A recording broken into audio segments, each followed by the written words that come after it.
And the Lord God caused a deep sleep to fall upon Adam, and he slept, and God took one of his ribs and closed up the flesh instead thereof. And the rib which the Lord God had taken from man made he a woman, and brought her unto the man. And Adam said, This is now bone of my bones and flesh of my flesh. She shall be called woman, because she was taken out of man. Therefore shall a man leave his father and his mother, and shall cleave unto his wife, and they shall be one flesh.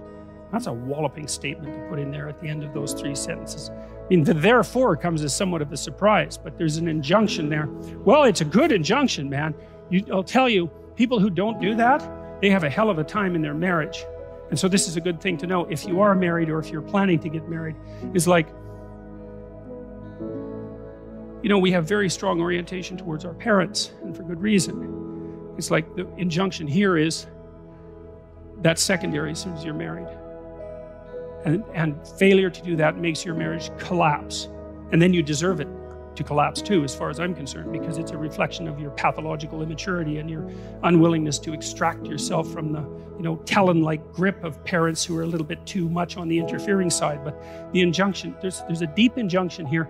It's very complicated. So one of the ideas is that the original Adam wasn't a man, like a separate man.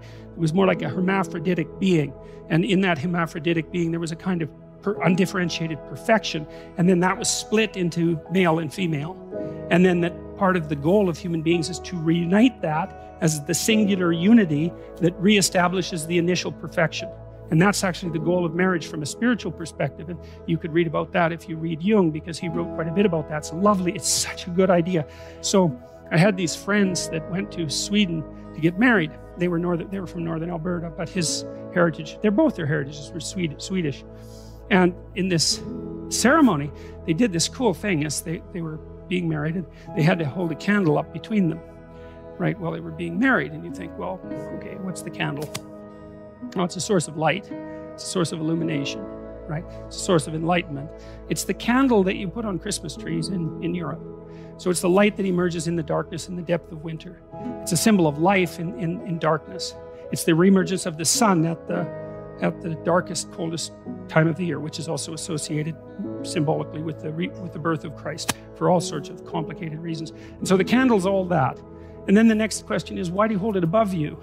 And the answer is because what's above you is what you're below to. So it simplifies something transcendent. And so why do you both hold on to it? Well, because you're both supposed to hold on to the light, right? And you're supposed to be subordinate to the light. And so you ask, well, who's in charge in a marriage? Well, the light. That's the idea. So you come together as one thing. You're no longer two things. It isn't what's good for you, and it's not what's good for your wife. It's what's good for the marriage. And the marriage is about the combined being, which is the reassembly of the original hermaphroditic being at the beginning of time. That's the idea. And that's all packed into like these 4 sentences. And, you know, there's been, well, all of these sentences have tremendous history of interpretation associated with them, right? It's just endless and endless and endless, and that's one of the lines. And so it's also an antidote to the idea that women taken out of men, which is obviously the reverse of the biological process, by the way, makes women in some sense subordinate to men. That is not built into this text. I don't see that at all as built into the text. And there's something else that's associated with it too, and there's an idea that you know, in Sleeping Beauty, you know, Sleeping Beauty goes to sleep. And the reason she goes to sleep is because you have to remember what happens is she has parents who are quite old. And so they're pretty desperate to have a child, like so many people are now. And they only have one child, like so many people do now. And they don't want anything to happen to this child because, like, hey, it's a miracle. And there's only one of them. And so and she's the princess. And so it's like, we're not letting anything around her. So they have a big christening party, right? And they invite everybody. But they don't invite Maleficent. And Maleficent is the terrible mother. She's nature. She's like the thing that goes bump in the night. She's the devil herself, so to speak. She's everything that you don't want your child to encounter. So the king and queen's saying, well, we just won't invite her to the christening. It's like, good luck with that. That's an Oedipal story, right? The Oedipal mother is the mother who devours her child by refusing, by overprotecting him or her, so that instead of being strengthened by an encounter with the terrible world, they're weakened by too much protection, and then when they're let out into the world, they cannot live. And that's the story of Sleeping Beauty, and that's what the king and queen do. And they apologize to Maleficent when she first shows up and say, well, you know, they have a bunch of half-witted excuses why they don't invite her. We forgot. It's like, I don't think so. You know, you don't forget something like that. And she kind of makes that point. It's right, the whole horror of life. You don't forget about that when you have a child, that's for sure. You might wish that it would stay at bay, but you do not forget about it. The question is, do you invite it to the party? And the answer is, it bloody well depends how unconscious you want your child to be. And if you want your child to be unconscious, well, then you have the added advantage that maybe they won't leave home. And so you can take advantage of them for the rest of your sad life instead of going off to find something to do for yourself. Well, and then, of course, you can take revenge on them if they do have any, what would you call, impetus towards courage that you sacrificed yourself 30 years ago and want to stamp out as soon as you see it develop in your child. That's another thing that would be quite pleasant. And so that's what happens in Sleeping Beauty. Yeah, well, none of this is pleasant, and nothing that happens in that story is pleasant. So Sleeping Beauty, she's naive as hell. They put her out in the forest and have her raised by these three, like, goody two-shoes fairies that are also completely devoid of any real potency and power, right? There's nothing maleficent about them. And then the first idiot prince that wanders by, she falls in love with so badly that she has post-traumatic stress disorder when he rides off on his horse, right? That's what happens. And then she goes into the castle and she's all freaked out because she met the love of her life for like 5 minutes, for God's sake. And, you know, that's when the spinning wheel, that's the wheel of fate, pops up and she pricks her finger, right? They try to get rid of all the spinning wheels. They try to get rid of all the wheels of fate with their pointed end. But she finds it, pricks her fingers, and finger falls down unconscious. Well, she wants to be unconscious. And no bloody wonder. She was protected her whole life. She's so damn naive that her first love affair just about kills her. She wants to go to sleep and never wake up. And so that's exactly what happens. And then she has to wait for the prince to come and rescue her. Well, you think, how sexist can you get, that story? Well, seriously, because that's the way that would be read in the modern world. It's like she doesn't need a prince to rescue her. That's why Disney made Frozen that absolutely appalling piece of rubbish.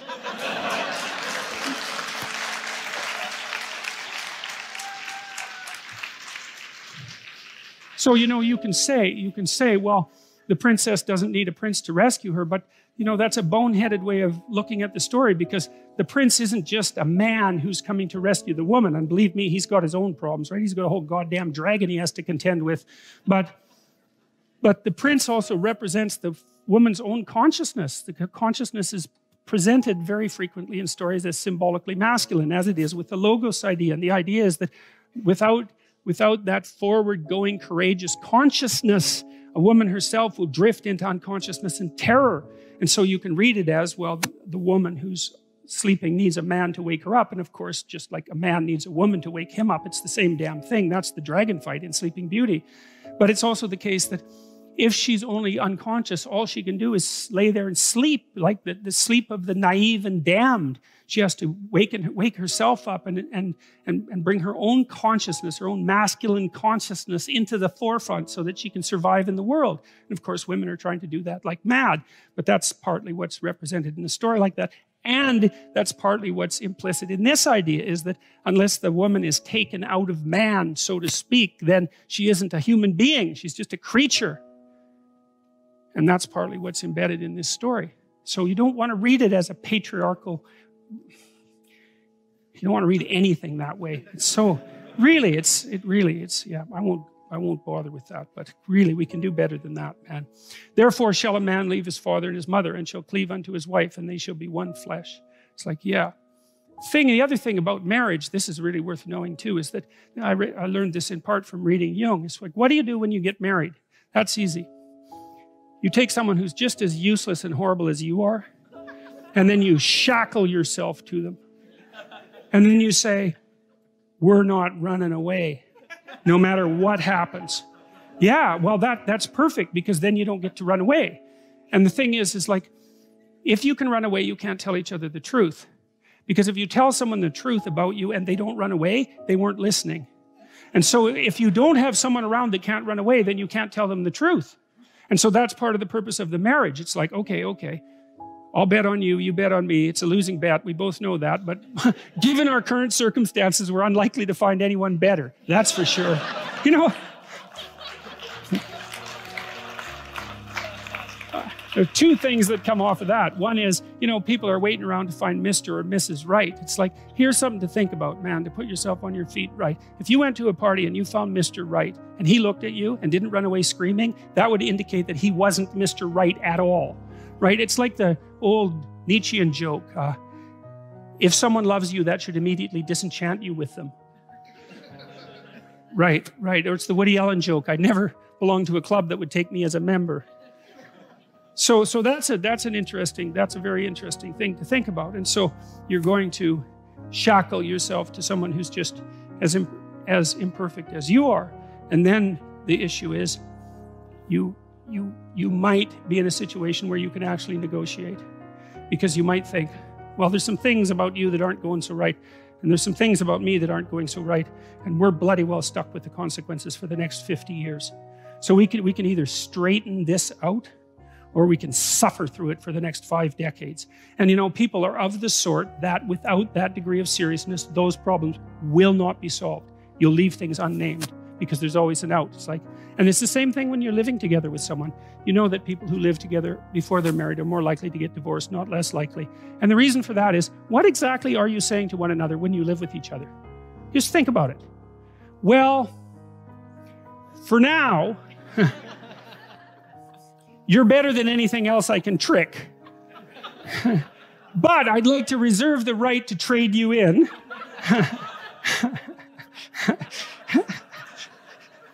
Conveniently, if someone better happens to stumble into me.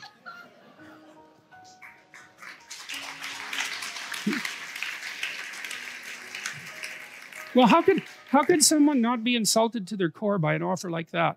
Now, they're willing to play along with it because they're going to do the same thing with you. Now, well, that's exactly it. It's like, yeah, I know you're not going to commit to me, so that means you don't value me or our relationship above everything else. But as long as I get to escape if I need to, then I'm willing to put up with that. It's like, that's a hell of a thing. I mean, you might think, how stupid is it to shackle yourself to someone? It's like, it's stupid, man. There's no doubt about that. But it's pretty damn good. Because without that shackling, there are things you will never, ever learn because you'll avoid them. You can always leave. And if you can leave, then you don't have to tell each other the truth. It's as simple as that, because you can just leave. And then you don't have anyone you can tell the truth to.